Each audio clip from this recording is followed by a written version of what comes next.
ನಮಸ್ಕಾರ. ನಾನು ಗಿರೀಶ್ ಕುಮಾರ್, ಸಹಾಯಕ ಪ್ರಾಧ್ಯಾಪಕ, ಅರ್ಥಶಾಸ್ತ್ರ ವಿಭಾಗ.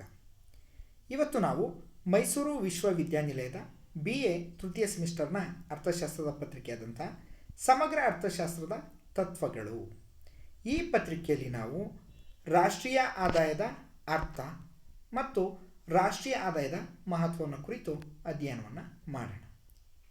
ರಾಷ್ಟ್ರೀಯ ಆದಾಯದ ಮಹತ್ವವನ್ನು ಕುರಿತು ಅಧ್ಯಯನ ಮಾಡೋದಕ್ಕೂ ಮೊದಲು ನಾವು ರಾಷ್ಟ್ರೀಯ ಆದಾಯ ಅಂದರೆ ಏನು ಅಂತ ತಿಳ್ಕೊಳ್ಳೋದು ಅತಿ ಅವಶ್ಯಕವಾಗಿರುತ್ತೆ.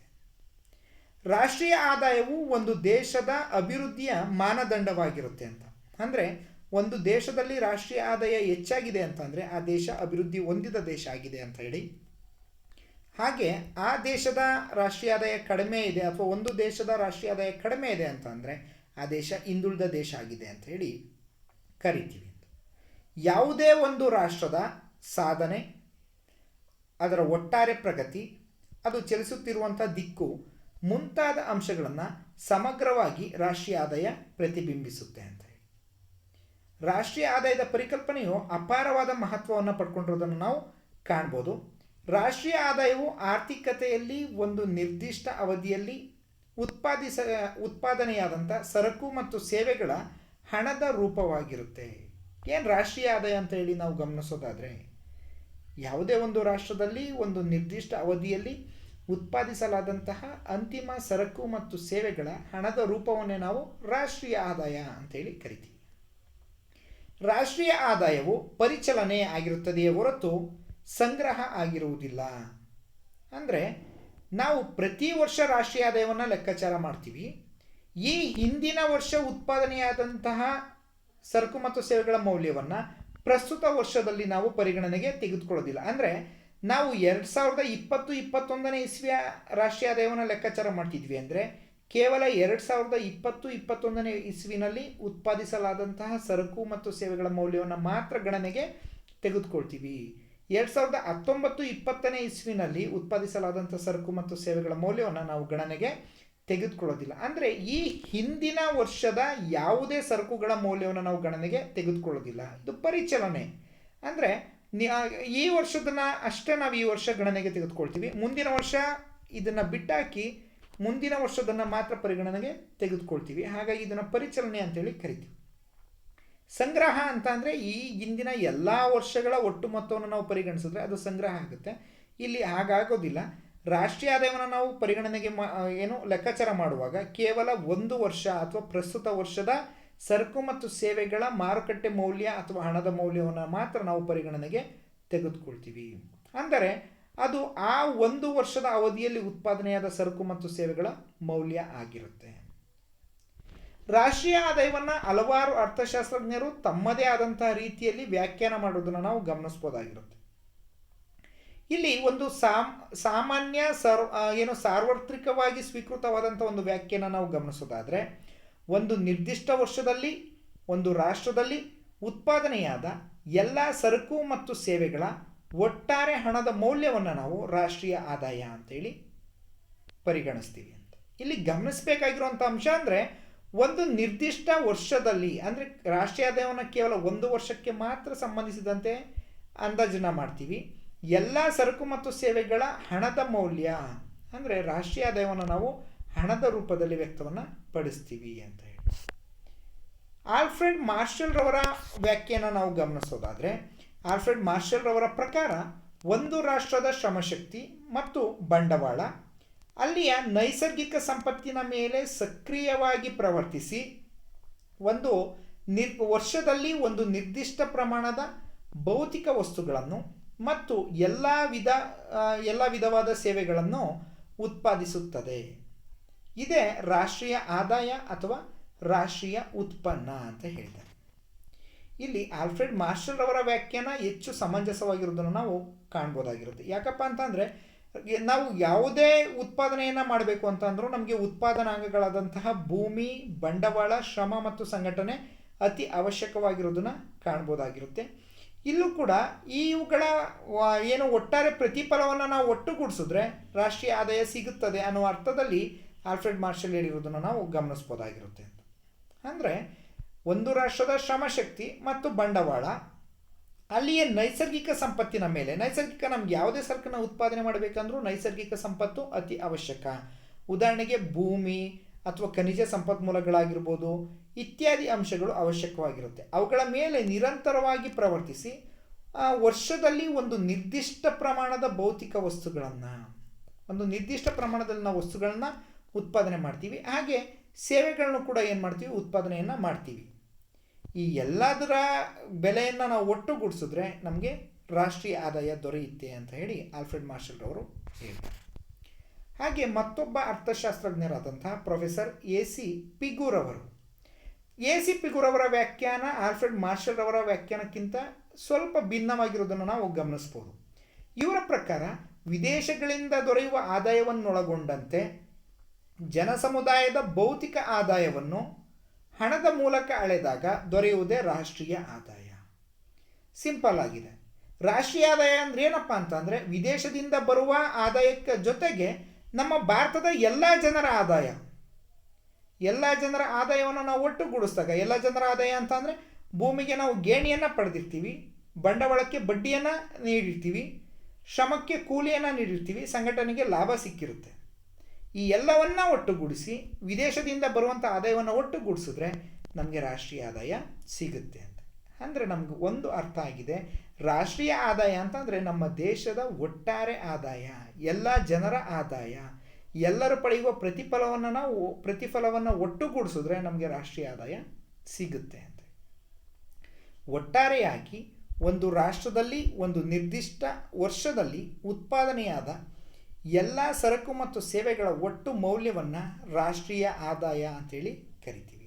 ಇಲ್ಲಿ ಗಮನಿಸಬೇಕಾದಂಥ ಅಂಶ ಅಂದರೆ ಇದರಲ್ಲಿ ದ್ವಿಗಣನೆ ಇರಬಾರದು. ದ್ವಿಗಣನೆ ಅಂತ ಅಂದರೆ ಒಂದೇ ಆದಾಯವನ್ನು ನಾವು 2-3 ಕಡೆ ಏನು ಗಣನೆಗೆ ತೆಗೆದುಕೊಂಡಿರ್ಬೋದು. ಅವಾಗ ಏನಾಗುತ್ತೆ, ಅಲ್ಲಿ ತಪ್ಪು ಲೆಕ್ಕಾಚಾರಕ್ಕೆ ಎಡೆ ಮಾಡಿ ಕೊಟ್ಟಂಗೆ ಆಗುತ್ತೆ. ಮತ್ತು ವಿದೇಶದಿಂದ ಬರುವಂಥ ಆದಾಯವನ್ನು ಸೇರಿಕೊಂಡಿರುತ್ತೆ. ವಿದೇಶದಿಂದ ಆದಾಯ ಬರ್ತಾ ಇದೆ ಅಂದರೆ ನಮ್ಮ ದೇಶದಿಂದ ಯಾವುದೋ ಒಂದು ಸರಕನ್ನು ಅಲ್ಲಿಗೆ ರಫ್ತು ಮಾಡಿದ್ದೀವಿ ಅಂತ, ಅಂದರೆ ನಮ್ಮ ದೇಶದ ವಸ್ತುವನ್ನು ನಾವು ಮಾರಾಟ ಮಾಡೋದ್ರಿಂದ ನಮ್ಗೆ ಆದಾಯ ಬರ್ತಾ ಇದೆ. ಹಾಗಾಗಿ ನಾವು ಆ ಆದಾಯವನ್ನು ರಾಷ್ಟ್ರೀಯ ಆದಾಯದಲ್ಲಿ ಲೆಕ್ಕಾಚಾರ ಮಾಡಬೇಕಾಗುತ್ತೆ ಅಂತ. ಈ ಎಲ್ಲ ವ್ಯಾಖ್ಯಾನಗಳಿಂದ ನಾವು ಕೆಲವೊಂದು ಅಂಶಗಳನ್ನು ನಾವು ಮನಗಾಣ್ಬೋದಾಗಿರುತ್ತೆ, ಅಥವಾ ಈ ಕೆಲವೊಂದು ಕೆಳಕಂಡ ಅಂಶಗಳು ನಮಗೆ ಗಮನಕ್ಕೆ ಬರುತ್ತೆ. ಅದರಲ್ಲಿ ಮೊದಲನೇದನ್ನ ನಾವು ನೋಡೋದಾದರೆ ಸರಕು ಮತ್ತು ಸೇವೆಗಳ ಪರಿಚಲನೆ ಅಥವಾ ಪ್ರವಹನ ಅಂತೇಳಿ ಕರಿತೀವಿ. ಅಂದರೆ ರಾಷ್ಟ್ರೀಯ ಆದಾಯವನ್ನು ನಾವು ಲೆಕ್ಕಾಚಾರ ಮಾಡುವಾಗ ಕೇವಲ ಒಂದು ವರ್ಷದಲ್ಲಿ ಉತ್ಪಾದನೆಯಾಗಿರುವಂಥ ಸರಕು ಮತ್ತು ಸೇವೆಗಳ ಹಣರೂಪಿ ಮೌಲ್ಯವನ್ನು ನಾವು ರಾಷ್ಟ್ರೀಯ ಆದಾಯ ಅಂತೇಳಿ ಕರಿತೀವಿ. ಇಲ್ಲಿ ಯಾವುದೇ ಈ ಹಿಂದಿನ ವರ್ಷಗಳಲ್ಲಿ ಉತ್ಪಾದನೆಯಾದ ಯಾವುದೇ ಸರಕನ್ನು ನಾವು ಪರಿಗಣಿಸೋದಿಲ್ಲ. ಹಾಗಾಗಿ ಇದನ್ನು ಪರಿಚಲನೆ ಅಥವಾ ಪ್ರವಹನ ಅಂತ ಹೇಳಿ ಕರಿತೀವಿ. ನಿರ್ದಿಷ್ಟ ಅವಧಿ, ರಾಷ್ಟ್ರೀಯ ಆದಾಯವನ್ನು ನಾವು ಒಂದು ವರ್ಷಕ್ಕೆ ಸಂಬಂಧಿಸಿದಂತೆ ಮಾತ್ರ ಅಧ್ಯಯನವನ್ನು ಮಾಡ್ತೀವಿ. ಇದನ್ನು ನಿರ್ದಿಷ್ಟ ಅವಧಿ, ಯಾವುದೋ ಒಂದು ನಿರ್ದಿಷ್ಟ ವರ್ಷಕ್ಕೆ ಸಂಬಂಧಿಸಿದಂತೆ ರಾಷ್ಟ್ರೀಯ ಆದಾಯವನ್ನು ಅಧ್ಯಯನ ಮಾಡ್ತೀವಿ. ಹಾಗಾಗಿ ನಿರ್ದಿಷ್ಟ ಅವಧಿ ಅನ್ನುವಂಥದ್ದು ಇಲ್ಲಿ ಪ್ರಮುಖವಾಗಿ ಗಮನಕ್ಕೆ ಬರುವಂಥ ಅಂಶ. ಮೂರನೆಯದು ಮಾರುಕಟ್ಟೆ ಮೌಲ್ಯದ ಪರಿಗಣನೆ. ರಾಷ್ಟ್ರೀಯ ಆದಾಯವನ್ನು ಹೇಗೆ ಕಂಡುಹಿಡಿತೀವಿ ಅಂತ ಅಂದರೆ, ಒಂದು ವರ್ಷದಲ್ಲಿ ಒಂದು ದೇಶದಲ್ಲಿ ಉತ್ಪಾದಿಸಲಾದಂಥ ಸರಕು ಮತ್ತು ಸೇವೆಗಳ ಮೌಲ್ಯವನ್ನು ಮಾರುಕಟ್ಟೆ ಮೌಲ್ಯದಲ್ಲಿ ನಾವು ಪರಿಗಣಿಸ್ತೀವಿ ಅಂತ. ಉದಾಹರಣೆಗೆ ನಾವು ಇಷ್ಟು ಕ್ವಿಂಟಲ್ ಭತ್ತವನ್ನು ಉತ್ಪಾದನೆ ಮಾಡಿದ್ದೀವಿ ಅಂತ ಅಂದರೆ ಅದಕ್ಕೆ ಮಾರುಕಟ್ಟೆಯಲ್ಲಿ ಎಷ್ಟು ಮೌಲ್ಯ ಇದೆ ಅದನ್ನು ನಾವು ಗುಣಿಸಿ ಇಷ್ಟು ಕೋಟಿ ಆದಾಯ ಬಂದಿದೆ ಅಂತೇಳಿ ನಾವು ಹೇಳ್ತೀವಿ. ನೆಕ್ಸ್ಟು 4ನೇದು ಕೇವಲ ಒಂದು ಸಾರಿ ಎಣಿಕೆ ಅಂತ. ರಾಷ್ಟ್ರೀಯ ಆದಾಯವನ್ನು ನಾವು ಲೆಕ್ಕಾಚಾರ ಮಾಡುವಾಗ ಒಂದೇ ಮೌಲ್ಯವನ್ನು ನಾವು 2-3 ಬಾರಿ ಲೆಕ್ಕಾಚಾರ ಮಾಡಬಾರ್ದು. ಇದರಿಂದ ಏನಾಗುತ್ತೆ, ಈಗ ನಾವು ಒಂದೇ ಹಣವನ್ನು ಹೆಚ್ಚಾಗಿ ಲೆಕ್ಕಾಚಾರ ಮಾಡ್ತಾ ಹೋದಂಗೆ ನಮ್ಮ ರಾಷ್ಟ್ರೀಯ ಆದಾಯ ಹೆಚ್ಚಾಗಿದೆ ಅಂತ ಹೇಳಿ ಗಮನಕ್ಕೆ ಬರುತ್ತೆ. ಆದರೆ ವಾಸ್ತವವಾಗಿ ಅಷ್ಟು ಹೆಚ್ಚಾಗಿರೋದಿಲ್ಲ. ಇಲ್ಲಿ ದ್ವಿಗಣನೆ ಅಥವಾ ಹೆಚ್ಚು ಬಾರಿ ಗಣನೆಗೆ ಅವಕಾಶ ಇರಬಾರ್ದು ಅಂತ ಹೇಳಿ. ಇಷ್ಟು ರಾಷ್ಟ್ರೀಯ ಆದಾಯದ ಅರ್ಥ ಅಂತ. ನೆಕ್ಸ್ಟ್ ನಾವು ರಾಷ್ಟ್ರೀಯ ಆದಾಯದ ಮಹತ್ವ, ನಮ್ಗೆ ಯಾಕೆ ರಾಷ್ಟ್ರೀಯ ಆದಾಯ ಬೇಕು, ಅದನ್ನು ಯಾಕೆ ನಾವು ಅಧ್ಯಯನ ಮಾಡಬೇಕು ಅಂತೇಳಿ ನಾವು ಗಮನಿಸೋದಾದರೆ ಅದರಲ್ಲಿ ಮೊದಲನೆಯದು ಆರ್ಥಿಕಾಭಿವೃದ್ಧಿಯ ಮಾಪನ. ಪ್ರಸ್ತುತದ ದಿನಗಳಲ್ಲಿ ನಾವು ಆರ್ಥಿಕಾಭಿವೃದ್ಧಿಯನ್ನು ಹೇಗೆ ಮಾಪನ ಮಾಡ್ತಾ ಇದ್ದೀವಿ ಅಂತ ಅಂದರೆ ರಾಷ್ಟ್ರೀಯ ಆದಾಯದ ಮೂಲಕ. ಯಾವ ದೇಶದ ರಾಷ್ಟ್ರೀಯ ಆದಾಯ ಹೆಚ್ಚಾಗಿರುತ್ತೋ ಆ ದೇಶ ಆರ್ಥಿಕಾಭಿವೃದ್ಧಿಯನ್ನು ಸಾಧನೆ ಮಾಡಿದೆ ಅಂತ ಹೇಳಿ, ಯಾವ ದೇಶದ ರಾಷ್ಟ್ರೀಯ ಆದಾಯ ಕಡಿಮೆ ಇರುತ್ತೋ ಆ ದೇಶ ಆರ್ಥಿಕ ಅಭಿವೃದ್ಧಿಯಲ್ಲಿ ಹಿಂದುಳಿದಿದೆ ಅಂತ ಹೇಳಿ ಗುರುತಿಸಲಾಗ್ತಾ ಇದೆ ಅಂತ. ಆರ್ಥಿಕ ಅಭಿವೃದ್ಧಿಯನ್ನು ಮಾಪನ ಮಾಡುವಾಗ ಕೆಲವೊಂದು ಮಾನದಂಡಗಳನ್ನ ಇಟ್ಕೊಂಡಿರ್ತಾರೆ. ಆ ಮಾನದಂಡಗಳಲ್ಲಿ ರಾಷ್ಟ್ರೀಯ ಆದಾಯ ಅನ್ನುವಂಥದ್ದು ಅತಿ ಪ್ರಮುಖವಾದಂತಹ ಮಾನದಂಡ. ಇಲ್ಲಿ ರಾಷ್ಟ್ರೀಯ ಆದಾಯ ಹೆಚ್ಚಾಗಿದೆ ಅಂತಂದರೆ ಜನರ ಆದಾಯ ಹೆಚ್ಚಾಗಿದೆ, ಅವರ ಜೀವನ ಮಟ್ಟ ಹೆಚ್ಚಾಗಿದೆ, ಜನರ ಉಳಿತಾಯಗಳು ಹೆಚ್ಚಾಗಿದ್ದಾವೆ, ಜನರ ಹೂಡಿಕೆ ಪ್ರಮಾಣ ಹೆಚ್ಚಾಗಿದೆ ಅನ್ನುವಂಥದ್ದು ಗಮನಕ್ಕೆ ಬರುತ್ತೆ. ಹಾಗಾಗಿ ರಾಷ್ಟ್ರೀಯ ಆದಾಯವನ್ನು ನಾವು ಅಧ್ಯಯನ ಮಾಡೋದ್ರಿಂದ ಆರ್ಥಿಕ ಅಭಿವೃದ್ಧಿಯ ಮಾಪನ ನಮಗೆ ಗೊತ್ತಾಗುತ್ತೆ. ಎರಡನೇದು ಅಂತಾರಾಷ್ಟ್ರೀಯ ಹೋಲಿಕೆ. ನಾವು ನಮ್ಮ ದೇಶದ ರಾಷ್ಟ್ರೀಯ ಆದಾಯವನ್ನು ಅಧ್ಯಯನ ಮಾಡಿದಾಗ ಹಾಗಾದರೆ ಬೇರೆ ದೇಶದ ರಾಷ್ಟ್ರೀಯ ಆದಾಯ ಎಷ್ಟಿದೆ ಅಂತ ಹೇಳಿ ಹೋಲಿಕೆಯನ್ನು ಮಾಡ್ಬೋದಾಗಿರುತ್ತೆ. ಉದಾಹರಣೆಗೆ ಅಮೆರಿಕ, ಭಾರತದ ರಾಷ್ಟ್ರೀಯ ಆದಾಯ ಎಷ್ಟಿದೆ, ಅಮೆರಿಕದ ರಾಷ್ಟ್ರೀಯ ಆದಾಯ ಎಷ್ಟಿದೆ ಅಂತ ಹೇಳಿ ನಾವು ಅಧ್ಯಯನವನ್ನು ಮಾಡಿದಾಗ ಭಾರತದ ರಾಷ್ಟ್ರೀಯ ಆದಾಯ ಕಡಿಮೆ ಇದೆ, ಅಮೆರಿಕದ ರಾಷ್ಟ್ರೀಯ ಆದಾಯ ಹೆಚ್ಚಾಗಿದೆ. ಹಾಗಾದರೆ ಭಾರತ ಅಮೆರಿಕ ದೇಶಕ್ಕಿಂತ ಅಭಿವೃದ್ಧಿಯಲ್ಲಿ ಹಿಂದೆ ಉಳಿದಿದೆ, ಅಮೆರಿಕವು ಅತಿ ಹೆಚ್ಚು ಅಭಿವೃದ್ಧಿಯನ್ನು ಹೊಂದಿದಂಥ ರಾಷ್ಟ್ರ ಆಗಿದೆ ಅನ್ನುವಂಥದ್ದು ಗಮನಕ್ಕೆ ಬರುತ್ತೆ. ಹೀಗೆ ಒಂದು ರಾಷ್ಟ್ರವನ್ನು ಮತ್ತೊಂದು ರಾಷ್ಟ್ರದೊಂದಿಗೆ ಹೋಲಿಕೆಯನ್ನು ಮಾಡಿ ಆರ್ಥಿಕ ಅಭಿವೃದ್ಧಿಯ ಹೋಲಿಕೆಯನ್ನು ಮಾಡೋದಕ್ಕೆ ನಮಗೆ ರಾಷ್ಟ್ರೀಯ ಆದಾಯವು ಅನುವನ್ನು ಮಾಡಿಕೊಡುತ್ತೆ ಅಂತ ಹೇಳಿ. ನೆಕ್ಸ್ಟ್ ಮೂರನೇದು ಆರ್ಥಿಕ ಚಲಪರಿಮಾಣಗಳ ಬಗೆಗೆ ಮಾಹಿತಿ. ನಾವು ರಾಷ್ಟ್ರೀಯ ಆದಾಯವನ್ನು ಅಧ್ಯಯನವನ್ನು ಮಾಡುವಾಗ ಅಥವಾ ಅಂದಾಜನ್ನು ಮಾಡುವಾಗ ಹಲವಾರು ವಿಧದ ಚಲಪರಿಮಾಣಗಳನ್ನು, ಆರ್ಥಿಕ ಚಲಪರಿಮಾಣಗಳ ಬಗೆಗೆ ಮಾಹಿತಿಯನ್ನು ನಾವು ಸಂಗ್ರಹ ಮಾಡಿರ್ತೀವಿ. ಉದಾಹರಣೆಗೆ ಒಟ್ಟು ಆದಾಯ ಎಷ್ಟಿದೆ, ನಿರುದ್ಯೋಗದ ಪ್ರಮಾಣ ಎಷ್ಟಿದೆ, ಒಟ್ಟು ಹೂಡಿಕೆಯ ಪ್ರಮಾಣ ಎಷ್ಟಿದೆ, ಒಟ್ಟು ಉತ್ಪನ್ನದ ಪ್ರಮಾಣ ಎಷ್ಟಿದೆ, ಭಾರತದಲ್ಲಿ ಬಡತನದ ಪ್ರಮಾಣ ಎಷ್ಟಿದೆ, ಎಷ್ಟು ಕೋಟಿ ಮೌಲ್ಯದ ಸರಕುಗಳು ಉತ್ಪಾದನೆಯಾಗಿದೆ. ಈ ರೀತಿಯಾಗಿ ಆರ್ಥಿಕ ಚಲಪರಿಮಾಣಗಳ ಬಗೆಗೆ ನಮಗೆ ಮಾಹಿತಿ ಸಿಗೋದನ್ನು ನಾವು ಕಾಣ್ಬೋದಾಗಿರುತ್ತೆ. ಹಾಗಾಗಿ ನಾವು ರಾಷ್ಟ್ರೀಯ ಆದಾಯವನ್ನು ಅಧ್ಯಯನ ಮಾಡುವಂಥದ್ದು ಮತ್ತು ಅಂದಾಜು ಮಾಡುವಂಥದ್ದು ಅತಿ ಅವಶ್ಯಕವಾಗಿರುತ್ತೆ. ನಾಲ್ಕನೇದು ಸಮಸ್ಯೆಗಳ ಬಗೆಗೆ ಅರಿವು. ನಾವು ಮೊದಲನೇ ನೋಡಿದ್ವಿ ರಾಷ್ಟ್ರೀಯ ಆದಾಯ ಅನ್ನುವಂಥದ್ದು ಯಾವುದೇ ಒಂದು ಆರ್ಥಿಕ ಅಭಿವೃದ್ಧಿಯ ಮಾಪನವಾಗಿರುತ್ತೆ, ಹಾಗೆ ಅಂತಾರಾಷ್ಟ್ರೀಯ ಹೋಲಿಕೆಯನ್ನು ನೀಡುತ್ತೆ, ಆರ್ಥಿಕ ಚಲಪರಿಮಾಣಗಳ ಬಗೆಗೆ ಮಾಹಿತಿಯನ್ನು ನೀಡುತ್ತೆ ಅಂತ ಹೇಳಿ. ಅದಕ್ಕೆ ರಿಲೇಟೆಡ್ ಆಗಿ ಈ ನಾಲ್ಕನೇ ಅಂಶವನ್ನು ನಾವು ಗಮನಿಸ್ಬೋದಾಗಿರುತ್ತೆ. ಸಮಸ್ಯೆಗಳ ಬಗೆಗೆ ಅರಿವು. ನಾವು ನಮ್ಮ ದೇಶದಲ್ಲಿ ರಾಷ್ಟ್ರೀಯ ಆದಾಯ ಯಾಕೆ ಕಡಿಮೆ ಇದೆ, ಬೇರೆ ದೇಶದಲ್ಲಿ ಯಾಕೆ ಹೆಚ್ಚಾಗಿದೆ, ಹಾಗಾದರೆ ನಮ್ಮ ದೇಶದಲ್ಲಿ ಏನಾದರೂ ಸಮಸ್ಯೆಗಳು ಇರಬೇಕು ಅಂತೇಳಿ ನಾವು ಆ ಸಮಸ್ಯೆಗಳನ್ನ ಅಧ್ಯಯನವನ್ನು ಮಾಡೋದಕ್ಕೆ ಇದು ಅವಕಾಶ ಮಾಡಿಕೊಡುತ್ತೆ. ನಮ್ಮ ದೇಶದ ರಾಷ್ಟ್ರೀಯ ಆದಾಯ ಕಡಿಮೆ ಇದೆ ಅಂದರೆ ಏನು ಸಮಸ್ಯೆಗಳಿದೆ? ಬಡತನ, ಅನಕ್ಷರತೆ, ನಿರುದ್ಯೋಗ, ಕಡಿಮೆ ಬಂಡವಾಳ, ಕಡಿಮೆ ಆದಾಯ, ಕಡಿಮೆ ಉಳಿತಾಯ, ಜನರ ಕೆಳಮಟ್ಟದ ಜೀವನ ವ್ಯವಸ್ಥೆ, ಇವುಗಳೆಲ್ಲವೂ ಕೂಡ ನಮ್ಮ ಗಮನಕ್ಕೆ ಬರುತ್ತೆ. ಹಾಗಾಗಿ ಒಂದು ದೇಶದ ಸಮಸ್ಯೆಗಳ ಬಗೆಗೆ ನಾವು ಅಧ್ಯಯನವನ್ನು ಮಾಡಬೇಕು ಅಂತ ಅಂದರೆ ಆ ದೇಶದ ರಾಷ್ಟ್ರೀಯ ಆದಾಯವನ್ನು ನಾವು ಅಧ್ಯಯನ ಮಾಡೋದ್ರಿಂದ ಅವುಗಳನ್ನ ನಾವು ತಿಳ್ಕೊಬೋದಾಗಿರುತ್ತೆ. ನಂತರದಲ್ಲಿ ನೀತಿ ನಿರೂಪಣೆಗೆ ಮಾರ್ಗದರ್ಶನ. ನಾವು ಯಾವುದೇ ಒಂದು ಆರ್ಥಿಕ ಅಭಿವೃದ್ಧಿಯನ್ನು ಸಾಧಿಸಬೇಕು ಅಂತ ಹೇಳಿದ್ರೆ ಅಲ್ಲಿ ನೀತಿ ನಿರೂಪಣೆಗೆ ಅತಿ ಅತಿ ಮಹತ್ವ ಇರೋದನ್ನು ನಾವು ಕಾಣ್ಬೋದಾಗಿರುತ್ತೆ.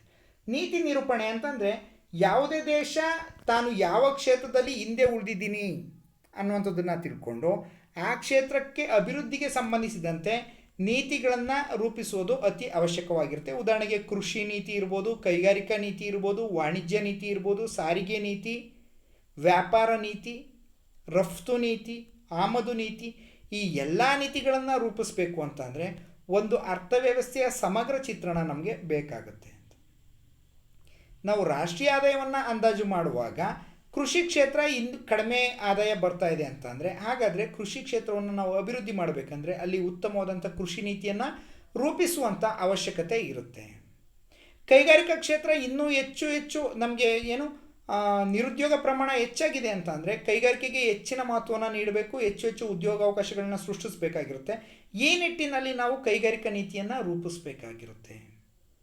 ಅದೇ ರೀತಿ ಸಾರಿಗೆ ನೀತಿ, ವಾಣಿಜ್ಯ ನೀತಿ, ರಫ್ತು ನೀತಿ, ಆಮದು ನೀತಿ ಇವುಗಳನ್ನೆಲ್ಲ ನಾವು ರೂಪಿಸಬೇಕು ಅಂತಂದರೆ ನಮಗೆ ರಾಷ್ಟ್ರೀಯ ಆದಾಯದ ಅಧ್ಯಯನ ಅತಿ ಅವಶ್ಯಕವಾಗಿರುತ್ತೆ ಅಂತ. ನೆಕ್ಸ್ಟ್ ಆರನೇದು ಸುಲಭ ಅಂದಾಜು. ರಾಷ್ಟ್ರೀಯ ಆದಾಯವನ್ನು ನಾವು ಸುಲಭವಾಗಿ ಅಂದಾಜು ಮಾಡ್ಬೋದಾಗಿರುತ್ತೆ ಅಂತ. ನಾವು ಈ ಹಿಂದೆ AC ಪಿಗೂರ್ ಅವರ ವ್ಯಾಖ್ಯಾನವನ್ನು ಗಮನಿಸಿದ್ವಿ. ಅಲ್ಲೇನು ಹೇಳ್ತಾರೆ, ವಿದೇಶದಿಂದ ಬರುವ ಆದಾಯವನ್ನೊಳಗೊಂಡಂತೆ ಜನರ ಭೌತಿಕ ಆದಾಯವನ್ನು ನಾವು ಹಣದ ರೂಪದಲ್ಲಿ ಅಳೆದಾಗ ನಮಗೆ ರಾಷ್ಟ್ರೀಯ ಆದಾಯ ದೊರೆಯುತ್ತೆ ಅಂತೇಳಿ. ನಮ್ಮ ದೇಶದಲ್ಲಿರುವಂಥ ಎಲ್ಲ ಜನರ ಆದಾಯವನ್ನು ಒಟ್ಟುಗೂಡಿಸಿದಾಗ ನಮಗೆ ರಾಷ್ಟ್ರೀಯ ಆದಾಯ ಸಿಗುತ್ತೆ. ಇದಕ್ಕಾಗಿ ನಾವು ಬೇರೆ ಕಷ್ಟಪಡಬೇಕಾಗಿರುವಂಥ ಅವಶ್ಯಕತೆ ಇರೋದಿಲ್ಲ. ಇಷ್ಟು ರಾಷ್ಟ್ರೀಯ ಆದಾಯದ ಮಹತ್ವ ಅಥವಾ ಪ್ರಾಮುಖ್ಯತೆ ಅಂತ ಹೇಳಿ ನಾವು ಕರಿತೀವಿ. ಇಲ್ಲಿ ರಾಷ್ಟ್ರೀಯ ಆದಾಯವನ್ನು ಅಧ್ಯಯನ ಮಾಡೋದು ಅಥವಾ ಅದನ್ನು ಅಂದಾಜು ಮಾಡೋದು ಏನು ಅಷ್ಟೊಂದು ಹಾಗಾದರೆ ಈಸಿನಾ, ಅಷ್ಟೊಂದು ಸುಲಭನಾ, ಇಲ್ಲೇನು ಸಮಸ್ಯೆಗಳೇ ಎದುರಾಗೋದಿಲ್ವಾ ಅಂಥೇಳಿ ನಾವು ನೋಡೋದಾದರೆ ಅಲ್ಲೂ ಕೂಡ ಹಲವಾರು ಸಮಸ್ಯೆಗಳು ಎದುರಾಗೋದನ್ನು ನಾವು ಗಮನಿಸ್ಬೋದಾಗಿರುತ್ತೆ. ಏನು ಸಮಸ್ಯೆಗಳು ಎದುರಾಗ್ತವೆ ಅಂತ ನಾವು ಈ ಮುಂದೆ ನೋಡೋಣ. ರಾಷ್ಟ್ರೀಯ ಆದಾಯದ ಮಾಪನದಲ್ಲಿನ ತೊಡಕುಗಳು ಅಥವಾ ಅಡಚಣೆಗಳು. ರಾಷ್ಟ್ರೀಯ ಆದಾಯವನ್ನು ನಾವು ಮಾಪನ ಮಾಡುವಾಗ ಅಥವಾ ಅಂದಾಜು ಮಾಡುವಾಗ ಏನೇನು ಸಮಸ್ಯೆಗಳು ನಮಗೆ ಎದುರಾಗುತ್ತೆ ಅಂತ. ಅದರಲ್ಲಿ ಮೊದಲನೇದು ಅಂಕಿ ಅಂಶಗಳ ಕೊರತೆ. ಯಾವುದೇ ಒಂದು ದೇಶದ ರಾಷ್ಟ್ರೀಯ ಆದಾಯವನ್ನು ನಾವು ಅಧ್ಯಯನ ಮಾಡಬೇಕು ಅಥವಾ ಅಂದಾಜು ಮಾಡಬೇಕು ಅಥವಾ ಮಾಪನ ಮಾಡಬೇಕು ಅಂದರೆ ಅಲ್ಲಿ ನಮಗೆ ಪ್ರಮುಖವಾಗಿ ತಲೆದೋರುವಂಥ ಸಮಸ್ಯೆ ಅಂದರೆ ಅಂಕಿ ಅಂಶಗಳ ಕೊರತೆ. ಯಾವುದೇ ದೇಶದ ಜನರು ಕೂಡ ತಮ್ಮ ಆದಾಯದ ಬಗೆಗೆ ಸರಿಯಾದ ಅಂಕಿಅಂಶಗಳನ್ನು ಇಟ್ಟಿರೋದಿಲ್ಲ. ಇಟ್ಟಿದ್ರೂ ಕೂಡ ಅದನ್ನು ಬೇರೆ ಯಾವುದೋ ಒಬ್ಬ ವ್ಯಕ್ತಿಗೆ ಕೊಡೋದಕ್ಕೆ ಇಷ್ಟವನ್ನು ಪಡೋದಿಲ್ಲ ಅಂಥೇಳಿ. ಅದರಲ್ಲೂ ಭಾರತದಂತಹ ಅನಕ್ಷರಸ್ಥರು ಜಾಸ್ತಿ ಇರುವಂತಹ ರಾಷ್ಟ್ರಗಳಲ್ಲಿ ಈ ಅಂಕಿಅಂಶದ ಕೊರತೆ ಹೆಚ್ಚಾಗಿರೋದನ್ನು ಕಾಣ್ಬೋದು. ಈಗ ನಾವು ನಮ್ಮ ಮನೆಯಲ್ಲೇ ಈ ತಿಂಗಳು ನಮ್ಗೆ ಎಷ್ಟು ಆದಾಯ ಬರುತ್ತೆ ಅಂತಂದರೆ ಅದನ್ನು ಹೇಳೋದಕ್ಕೆ ತಡವರಿಸ್ತೀವಿ. ಅಂಥದ್ರಲ್ಲಿ ಇಡೀ ದೇಶದಲ್ಲಿ ಒಂದು ವರ್ಷದಲ್ಲಿ ಎಷ್ಟು ಆದಾಯ ಬಂದಿದೆ ಅಂಥೇಳಿ ನಾವು ಮಾಪನವನ್ನು ಮಾಡಬೇಕಾದ್ರೆ ಅದಕ್ಕೆ ಅಂಕಿಅಂಶಗಳು ಸಮರ್ಪಕವಾಗಿ ಬೇಕಾಗಿರುತ್ತೆ. ಆದರೆ ಈ ಅಂಕಿಅಂಶಗಳ ಕೊರತೆಯಿಂದಾಗಿ ನಮಗೆ ರಾಷ್ಟ್ರೀಯ ಆದಾಯವನ್ನು ಅಂದಾಜು ಮಾಡೋದಕ್ಕೆ ಸರಿಯಾಗಿ ಅಥವಾ ಸುಲಭವಾಗಿ ಸಾಧ್ಯ ಆಗೋದಿಲ್ಲ. ಎರಡನೇದು ಸಾಟಿ ವಿನಿಮಯ ಪದ್ಧತಿಯ ಅಸ್ತಿತ್ವ. ಭಾರತದಲ್ಲಿ ಇನ್ನೂ ಹಲವು ಕಡೆ ಸಾಟಿ ವಿನಿಮಯ ಪದ್ಧತಿ ಅಸ್ತಿತ್ವದಲ್ಲಿರೋದನ್ನು ನಾವು ಕಾಣ್ಬೋದು. ಸಾಟಿ ವಿನಿಮಯ ಪದ್ಧತಿ ಅಂತಂದರೆ ಒಂದು ವಸ್ತುವಿಗೆ ಬದಲಾಗಿ ಮತ್ತೊಂದು ವಸ್ತುವನ್ನು ವಿನಿಮಯ ಮಾಡಿಕೊಳ್ಳೋದನ್ನು ನಾವು ಸಾಟಿ ವಿನಿಮಯ ಪದ್ಧತಿ ಅಂತೇಳಿ ಕರಿತೀವಿ. ಇಲ್ಲಿ ಯಾವುದೇ ಹಣವನ್ನು ಬಳಕೆ ಮಾಡಿಕೊಳ್ಳದೆ ಸರಕುಗಳನ್ನು ವಿನಿಮಯ ಮಾಡ್ಕೊಳ್ತಾರೆ. ಈ ರೀತಿಯಿಂದಾಗಿ ಆ ಸರಕಿನ ನಿಜವಾದ ಬೆಲೆ ನಮಗೆ ಗೊತ್ತೇ ಆಗೋದಿಲ್ಲ. ಹಾಗಾಗಿ ಎಷ್ಟು ಮೌಲ್ಯದ ಸರಕು ಉತ್ಪಾದನೆಯಾಗಿದೆ ಅನ್ನುವಂಥದ್ದು ನಮಗೆ ಗಣನೆಗೆ ಸಿಗೋದಿಲ್ಲ. ಇನ್ನೊಂದು ರೀತಿಯಲ್ಲಿ ನಾವು ನೋಡೋದಾದರೆ ಸ್ವಂತ ಅನುಭೋಗ. ಅಲ್ಲಿ ಹಣದ ರೂಪದಲ್ಲಿ ವಿನಿಮಯ ಆಗೋದೇ ಇಲ್ಲ. ನಾವು ಬೆಳೆದಂತಹ ಸರಕುಗಳನ್ನ ಈಗ 100 ಕ್ವಿಂಟಲ್ ಸರಕನ್ನ ಬೆಳೆದಿದ್ದೀವಿ, ಭತ್ತವನ್ನು ಬೆಳೆದಿದ್ದೀವಿ ಅಂತಂದರೆ 20 ಕ್ವಿಂಟಲ್ನ ಮನೆಗೆ ಇಟ್ಕೊಂಡ್ಬಿಟ್ರೆ ನಾವು ಕೇವಲ 80 ಕ್ವಿಂಟಲ್ನಷ್ಟೇ ನಾವು ಮಾರುಕಟ್ಟೆಗೆ ಬಿಡ್ತೀವಿ. ಅಂದರೆ ನಾವು ಉತ್ಪಾದನೆ ಮಾಡಿರುವ ಭತ್ತದ ಪ್ರಮಾಣ ಕೇವಲ 80 ಕ್ವಿಂಟಲ್ ಅಂತ ಆಗುತ್ತೆ. ಇಲ್ಲಿ ಯಾವುದೇ ಸರಕು ಮತ್ತು ಸೇವೆಗಳು ಹಣದ ರೂಪದಲ್ಲಿ ವಿನಿಮಯ ಆದಾಗ ಮಾತ್ರ ನಮಗೆ ರಾಷ್ಟ್ರೀಯ ಆದಾಯದಲ್ಲಿ ಲೆಕ್ಕಾಚಾರ ಸಿಗುತ್ತೆ. ಈ ರೀತಿ ಸಾಟಿ ವಿನಿಮಯ ಪದ್ಧತಿ ಅಥವಾ ಸ್ವಂತ ಅನುಭೋಗ ಇದ್ದಂಥ ಸಂದರ್ಭದಲ್ಲಿ ನಮಗೆ ರಾಷ್ಟ್ರೀಯ ಆದಾಯವನ್ನು ಮಾಪನ ಮಾಡೋದು ಕಷ್ಟಕರ. ಮೂರನೇದು ಒಂದಕ್ಕಿಂತ ಹೆಚ್ಚಿನ ವೃತ್ತಿಗಳ ಅವಲಂಬನೆ. ಒಬ್ಬನೇ ವ್ಯಕ್ತಿ ಹಲವಾರು ವೃತ್ತಿಗಳನ್ನ ಮಾಡ್ತಾ ಇದ್ದರೆ ಅಥವಾ ಹಲವಾರು ವೃತ್ತಿಗಳಿಂದ ಆದಾಯವನ್ನು ಪಡಿತಾ ಇದ್ದರೆ ಆತ ಕೇವಲ ತನ್ನ ಪ್ರಮುಖ ಕಸುಬಿನ ಆದಾಯವನ್ನು ಮಾತ್ರ ಗಣನೆಗೆ ತೆಗೆದುಕೊಳ್ತಾನೆ ಅಥವಾ ಮಾಹಿತಿಯನ್ನು ಕೊಡ್ತಾನೆ. ಹೀಗಾಗಿ ಸರಿಯಾದ ಮಾಹಿತಿ ಅಥವಾ ಅಂಕಿಅಂಶಗಳು ನಮಗೆ ಸಿಗೋದಿಲ್ಲ. ಉದಾಹರಣೆಗೆ ಒಬ್ಬ ರೈತ ತಾನು ಬೆಳೆಯನ್ನು ಬೆಳೀತಾ ಇರ್ತಾನೆ, ಅದ್ರ ಜೊತೆಗೆ ಹಸುಗಳನ್ನ ಸಾಕಾಣಿಕೆ ಮಾಡ್ತಾ ಇರ್ತಾನೆ, ಅದ್ರ ಜೊತೆಗೆ ಕೋಳಿಯನ್ನು ಸಾಕಿರ್ತಾನೆ. ನಿಮ್ಮ ಕಸುಬು ಯಾವುದು ಅಂತ ಕೇಳಿದ್ರೆ ಅವನು ಹೇಳೋದು ಕೃಷಿ ಅಂತ ಅಷ್ಟೆ. ಎಷ್ಟು ಆದಾಯ ಬಂತು ಅಂದರೆ ಕೃಷಿ ಆದಾಯವನ್ನು ಮಾತ್ರ ಹೇಳ್ತಾನೆ. ಅಲ್ಲಿ ಹಸು ಏನೋ ಹಾಲಿನಿಂದ ಬಂದಂಥ ಆದಾಯವನ್ನು ಹೇಳೋದಿಲ್ಲ, ಕೋಳಿಯಿಂದ ಬಂದಂಥ ಆದಾಯವನ್ನು ಅವನು ಹೇಳೋದಿಲ್ಲ. ಹೀಗಾಗಿ ಒಂದಕ್ಕಿಂತ ಹೆಚ್ಚಿನ ವೃತ್ತಿಗಳಲ್ಲಿ ಅವರು ಅವಲಂಬನೆಯನ್ನು ಮಾಡಿದರೆ ಅಥವಾ ತೊಡಗಿಸ್ಕೊಂಡಿದ್ರೆ ಸರಿಯಾದ ರೀತಿಯಲ್ಲಿ ಅವರು ಅಂಕಿಅಂಶಗಳನ್ನ ಕೊಡೋದಿಲ್ಲ. ಇದರಿಂದ ಮಾಹಿತಿ ನಿಖರವಾಗಿ ಇರೋದಿಲ್ಲ. ನೆಕ್ಸ್ಟು ದ್ವಿಗಣನೆ. ರಾಷ್ಟ್ರೀಯ ಆದಾಯದ ಲೆಕ್ಕಾಚಾರದಲ್ಲಿ ಅತಿ ಪ್ರಮುಖವಾಗಿ ಎದುರಾಗುವಂಥ ಒಂದು ತೊಡಕು ಅಂತಂದರೆ ಅಲ್ಲಿ ದ್ವಿಗಣನೆ ಅಥವಾ 2 ಬಾರಿ ಗಣನೆ ಆಗುವಂಥದ್ದು. ಅಂದರೆ ಒಂದೇ ಆದಾಯವನ್ನು ನಾವು 2-3 ಬಾರಿ ಗಣನೆಗೆ ತೆಗೆದುಕೊಂಡಾಗ ಅಲ್ಲಿ ರಾಷ್ಟ್ರೀಯ ಆದಾಯದಲ್ಲಿ ವ್ಯತ್ಯಾಸ ಆಗೋದನ್ನು ನಾವು ಗಮನಿಸ್ಬೋದಾಗಿರುತ್ತೆ. ಏಕೆ ಅಂತಂದರೆ ನಾವು ಅಂತಿಮ ಸರಕುಗಳ ಮಾರುಕಟ್ಟೆ ಮೌಲ್ಯವನ್ನು ಮಾತ್ರ ಇಲ್ಲಿ ಪರಿಗಣನೆಗೆ ತೆಗೆದುಕೊಳ್ತೀವಿ ಅಂತೇಳಿ. ಆದರೆ ಅಂತಿಮ ಸರಕನ್ನು ನಾವು ನಿರ್ಧಾರ ಮಾಡುವಂಥದ್ದು ಕಷ್ಟಕರವಾಗಿರುತ್ತೆ. ಯಾಕೆ ಅಂತಂದರೆ ಕೆಲವೊಂದು ಸರಕುಗಳು ಕೆಲವು ವೇಳೆ ಮಧ್ಯವರ್ತಿ ಸರಕುಗಳಾಗಿರ್ತವೆ, ಕೆಲವು ವೇಳೆ ಅಂತಿಮ ಸರಕುಗಳಾಗಿರ್ತವೆ. ಈಗ ಉದಾಹರಣೆಗೆ ನಾವು ಬಟ್ಟೆಯನ್ನು ತಯಾರು ಮಾಡೋಕ್ಕೆ ಹತ್ತಿಯನ್ನು ಬಳಸ್ತೀವಿ. ಹತ್ತಿಯನ್ನು ಬಳಕೆ ಮಾಡಿದಾಗ ನಾವು 100 ಕೋಟಿ ಮೌಲ್ಯದ ಹತ್ತಿಯನ್ನು ಉತ್ಪಾದನೆ ಮಾಡಿದ್ದೀವಿ ಅಂತ ಹೇಳಿ ಇಲ್ಲಿ ಹತ್ತಿಯ ಬೆಲೆಯನ್ನು ಗಣನೆಗೆ ತೆಗೆದುಕೊಂಡು ಅದೇ ಹತ್ತಿಯಿಂದ ಬಟ್ಟೆಯನ್ನು ತಯಾರಿಸಿ ನಾವು 200 ಕೋಟಿ ಮೌಲ್ಯದ ಬಟ್ಟೆಯನ್ನು ತಯಾರಿಸಿದ್ದೀವಿ. ಇಲ್ಲಿ 100 ಕೋಟಿ ಹತ್ತಿ, ಇಲ್ಲಿ 200 ಕೋಟಿ ಮೌಲ್ಯದ ಬಟ್ಟೆ ಅಂತಂದರೆ 300 ಕೋಟಿ ಮೌಲ್ಯದ ಉತ್ಪಾದನೆ ಮಾಡಿದ್ದೀವಿ ಅಂತಂದರೆ ಇದು ತಪ್ಪಾಗುತ್ತೆ. ಯಾಕೆಂದರೆ 100 ಕೋಟಿಯ ಮೌಲ್ಯದ ಹತ್ತಿಯಿಂದನೇ 200 ಕೋಟಿ ಮೌಲ್ಯದ ಬಟ್ಟೆಯನ್ನು ಉತ್ಪಾದನೆ ಮಾಡಿರ್ತೀವಿ. ಅಂದರೆ ಇಲ್ಲಿ ಈ 100 ಕೋಟಿ ಮೌಲ್ಯದ ಹತ್ತಿಯಿಂದನೇ ಇನ್ನು ಅದಕ್ಕೆ ಹೆಚ್ಚುವರಿಯಾಗಿ ಸೇರಿಸಿ ನಾವು 200 ಕೋಟಿ ಮಾಡಿರುವಂಥದ್ದು. ಹಾಗಾಗಿ ನಮ್ಮ ಉತ್ಪಾದನೆ ಕೇವಲ 200 ಕೋಟಿ ಆಗಿರುತ್ತೆ. ನಾವು ಅದ್ರ ಜೊತೆಗೆ ಮತ್ತೆ ಹತ್ತಿಯ ಉತ್ಪಾದನೆಯನ್ನು ಸೇರಿಸ್ಕೊಂಡಾಗ ಅಲ್ಲಿ ದ್ವಿಗಣನೆ 2 ಬಾರಿ ಹತ್ತಿಯ ಗಣನೆ ಆಗುತ್ತೆ. ಹಾಗಾಗಿ ರಾಷ್ಟ್ರೀಯ ಆದಾಯದ ಲೆಕ್ಕಾಚಾರ ತಪ್ಪಾಗುತ್ತೆ. 5ನೇದು ವರ್ಗಾವಣೆ ಆದಾಯಗಳು. ವರ್ಗಾವಣೆ ಆದಾಯಗಳು ಅಂತಂದರೆ ಸರ್ಕಾರ ಜನರಿಗೆ ನೀಡುವಂತಹ ವರ್ಗಾವಣೆ ಪಾವತಿಗಳು. ಉದಾಹರಣೆಗೆ ಏನು ನಿರುದ್ಯೋಗ ಭತ್ಯೆ ಇರ್ಬೋದು, ವೃದ್ಧಾಪ್ಯ ವೇತನ ಇರ್ಬೋದು, ವಿದ್ಯಾರ್ಥಿ ವೇತನ ಇರ್ಬೋದು, ವಿಧವಾ ವೇತನ ಇರ್ಬೋದು. ಈ ರೀತಿಯಾದಂಥ ವೇತನಗಳನ್ನ ಸರ್ಕಾರ ಏನು ಮಾಡುತ್ತೆ, ಜನರಿಗೆ ಪಾವತಿ ಮಾಡುತ್ತೆ. ಈ ಪಾವತಿಗಳು ಜನರಿಗೆ ಆದಾಯದ ರೂಪದಲ್ಲಿದ್ದರೂ ಕೂಡ ಅದು ಜನರ ನಿಜವಾದ ಆದಾಯ ಆಗಿರೋದಿಲ್ಲ. ಹಾಗಾದರೆ ರಾಷ್ಟ್ರೀಯ ಆದಾಯದ ಮಾಪನದಲ್ಲಿ ಇದನ್ನು ಲೆಕ್ಕಾಚಾರಕ್ಕೆ ತೆಗೆದುಕೊಳ್ಬೇಕಾ ಅಥವಾ ಬೇಡವಾ ಅನ್ನುವಂಥದ್ದು ಒಂದು ಪ್ರಮುಖವಾದಂಥ ಸಮಸ್ಯೆ. ನೆಕ್ಸ್ಟ್ ನಾವು ನೋಡೋದಾದರೆ ಕಾನೂನು ಬಾಹಿರ ಚಟುವಟಿಕೆಗಳಿಂದ ಆದಾಯ. ಹಲವಾರು ಜನರು ಕಾನೂನು ಬಾಹಿರ ಚಟುವಟಿಕೆಗಳಿಂದ ಆದಾಯವನ್ನು ಗಳಿಸೋದನ್ನು ನಾವು ಕಾಣ್ಬೋದಾಗಿರುತ್ತೆ. ಯಾವ್ಯಾವುದು ಅಂತಂದರೆ ಜೂಜಾಟ ಇರ್ಬೋದು, ಅಥವಾ ಕಾಳಸಂತೆ ವ್ಯಾಪಾರ ಇರ್ಬೋದು. ಜೂಜಾಟ, ಕಾಳಸಂತೆ ವ್ಯಾಪಾರ ಇನ್ನಿತರ ಕಾನೂನು ಬಾಹಿರ ಚಟುವಟಿಕೆಗಳು ಅಂದರೆ ಸರ್ಕಾರದ ಕಾನೂನು ಬಾಹಿರ, ಕಾನೂನಿಗೆ ವಿರುದ್ಧವಾಗಿರುವಂತಹ ಚಟುವಟಿಕೆಗಳು. ಜೂಜಾಟ ಇರ್ಬೋದು, ಬೆಟ್ಟಿಂಗ್ ಇರ್ಬೋದು, ಕಳ್ಳ ಸಾಗಾಣಿಕೆ ಇರ್ಬೋದು. ಕಾಳಸಂತೆ ವ್ಯಾಪಾರ ಅಂದರೆ ಸರಕಿನ ಬೆಲೆ ಕಡಿಮೆ ಇದ್ದಾಗ ಕೊಂಡ್ಕೊಂಡು ಅದನ್ನು ಯಾರಿಗೂ ಸಿಗದಂಗೆ ಅಕ್ರಮವಾಗಿ ಶೇಖರಿಸಿಟ್ಟು ಹಂತ ಹಂತವಾಗಿ ಅದರ ಬೆಲೆಯನ್ನು ಹೆಚ್ಚು ಮಾಡಿ ಮಾರಾಟ ಮಾಡೋದನ್ನು ಕಾಳಸಂತೆ ವ್ಯಾಪಾರ ಅಂತ ಹೇಳಿ ಕರಿತೀವಿ. ಇಂತಹ ವ್ಯಾಪಾರದಿಂದ ಅಕ್ರಮವಾಗಿ ಹಣವನ್ನು ಗಳಿಸುವಂಥದ್ದು ಇರ್ಬೋದು. ಇವುಗಳ ಬಗೆಗೆ ಯಾರೂ ನಿಖರವಾದ ಮಾಹಿತಿಯನ್ನು ಕೊಡೋದಿಲ್ಲ. ಯಾವುದೇ ವ್ಯಕ್ತಿ ತಾನು ಜೂಜಾಟದಿಂದ ಇಷ್ಟು ಹಣವನ್ನು ಗಳಿಸಿದ್ದೀನಿ, ಅವನಿಗೆ ಅದು ಆದಾಯ ಬಂದಿರುತ್ತೆ, ಆದರೆ ಅದರ ಮಾಹಿತಿಯನ್ನು ಅವನು ನೀಡೋದಿಲ್ಲ. ಯಾವುದೇ ಒಬ್ಬ ವ್ಯಕ್ತಿ ತಾನು ಬೆಟ್ಟಿಂಗಿಂದ ಇಷ್ಟು ಪಡೆದಿದ್ದೀನಿ ಅಂತಲೂ ಹೇಳೋದಿಲ್ಲ. ನಾನು ಇಸ್ಪೀಟಾಡಿ ಇಷ್ಟು ಆದಾಯವನ್ನು ಗಳಿಸಿದ್ದೀನಿ ಅಂತ ಹೇಳೋದಿಲ್ಲ. ತಾನು ಕಳ್ಳ ಸಾಗಾಣಿಕೆ ಮಾಡಿ ಯಾವುದೋ ಒಂದು ವಸ್ತುವನ್ನು ಕಳ್ಳ ಸಾಗಾಣಿಕೆ ಮಾಡಿ ಇಷ್ಟು ಆದಾಯವನ್ನು ಗಳಿಸಿದ್ದೀನಿ ಅಂತ ಹೇಳೋದಿಲ್ಲ. ಹಾಗಾಗಿ ಈ ಕಾನೂನು ಬಾಹಿರ ಚಟುವಟಿಕೆಗಳಿಂದ ಬರುವಂಥ ಆದಾಯ ರಾಷ್ಟ್ರೀಯ ಆದಾಯಕ್ಕೆ ಸೇರ್ಕೊಳ್ಳೋದಿಲ್ಲ ಅಂತ. ನೆಕ್ಸ್ಟು ಅನಕ್ಷರತೆ. ಅನಕ್ಷರತೆ ರಾಷ್ಟ್ರೀಯ ಆದಾಯದ ಮಾಪನದಲ್ಲಿ ಒಂದು ದೊಡ್ಡ ಸಮಸ್ಯೆ ಅಥವಾ ಪಿಡುಗು ಅನ್ನೋದನ್ನು ನಾವು ಗಮನಿಸ್ಬೋದಾಗಿರುತ್ತೆ. ಯಾಕಪ್ಪ ಅಂದರೆ ಅನಕ್ಷರಸ್ಥರು ಯಾವುದೇ ಅಂಕಿಅಂಶಗಳನ್ನ ಅವ್ರು ಇಡೋದಿಲ್ಲ. ತಮ್ಮ ಆದಾಯ ಅಥವಾ ಉದ್ಯೋಗದ ಬಗೆಗೆ ಯಾವುದೇ ಅಂಕಿಅಂಶಗಳನ್ನ ಇಡೋದಿಲ್ಲ. ಅವರಿಂದ ನಮಗೆ ಯಾವುದೇ ನಿಖರವಾದ ಮಾಹಿತಿ ಸಿಗೋದಿಲ್ಲ. ಹಾಗಾಗಿ ರಾಷ್ಟ್ರೀಯ ಆದಾಯದ ಮಾಪನದಲ್ಲಿ ಅನಕ್ಷರತೆ ಅನ್ನುವಂಥದ್ದು ಒಂದು ಪ್ರಮುಖ ತೊಡಕಾಗಿರೋದನ್ನು ನಾವು ಕಾಣ್ಬೋದು ಅಂತ. 8ನೇದು ಸೇವೆಗಳ ಪರಿಗಣನೆಯ ಸಮಸ್ಯೆ ಅಂತ. ಕೆಲವೊಂದು ಸೇವೆಗಳು ನಮಗೆ ಉಚಿತವಾಗಿ ಸಿಗ್ತಾ ಇರ್ತವೆ. ಅದೇ ಸೇವೆಗಳನ್ನ ನಾವು ಹೊರಗಡೆ ಪಡೆಯೋದಾದರೆ ಅದಕ್ಕೆ ಮೌಲ್ಯವನ್ನು ಕೊಡ್ತೀವಿ. ಆದರೆ ಮನೆಯಲ್ಲಿ ನಮಗೆ ಅವು ಉಚಿತವಾಗಿ ಸಿಗುವಂಥ ಸೇವೆಗಳಾಗಿರ್ತವೆ ಅಂತ. ಉದಾಹರಣೆಗೆ ಅಮ್ಮ ಮನೆಯಲ್ಲಿ ಅಡುಗೆ ಮಾಡ್ತಾರೆ ಅಂತ.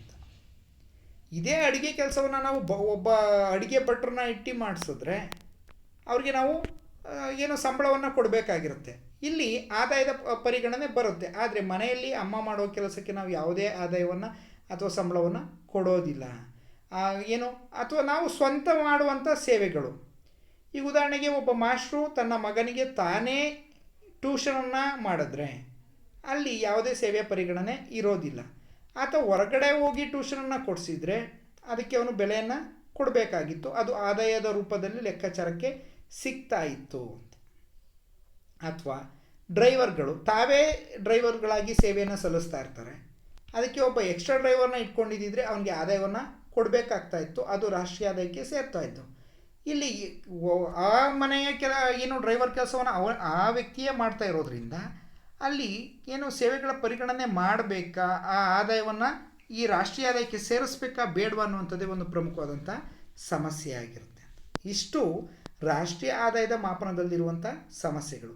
ಇಷ್ಟೆಲ್ಲ ಏನೇ ಸಮಸ್ಯೆಗಳಿದ್ದರೂ ಕೂಡ ರಾಷ್ಟ್ರೀಯ ಆದಾಯ ಅನ್ನುವಂಥದ್ದು ಯಾವುದೇ ಒಂದು ದೇಶದ ಆರ್ಥಿಕಾಭಿವೃದ್ಧಿಯ ಮಾನದಂಡ ಆಗಿರುತ್ತೆ. ಹಾಗಾಗಿ ಒಂದು ದೇಶದ ಆರ್ಥಿಕಾಭಿವೃದ್ಧಿಯ ಮಟ್ಟವನ್ನು ನಾವು ತಿಳ್ಕೋಬೇಕು, ಅಧ್ಯಯನ ಮಾಡಬೇಕು ಅಂತ ಅಂದರೆ ನಮಗೆ ರಾಷ್ಟ್ರೀಯ ಆದಾಯದ ಮಾಪನ ಅತಿ ಅವಶ್ಯಕವಾಗಿರೋದನ್ನು ನಾವು ಕಾಣ್ಬೋದಾಗಿರುತ್ತೆ ಅಂತ ಹೇಳಿ.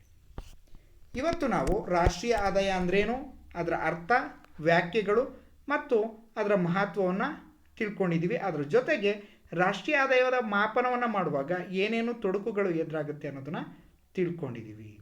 ಧನ್ಯವಾದಗಳು.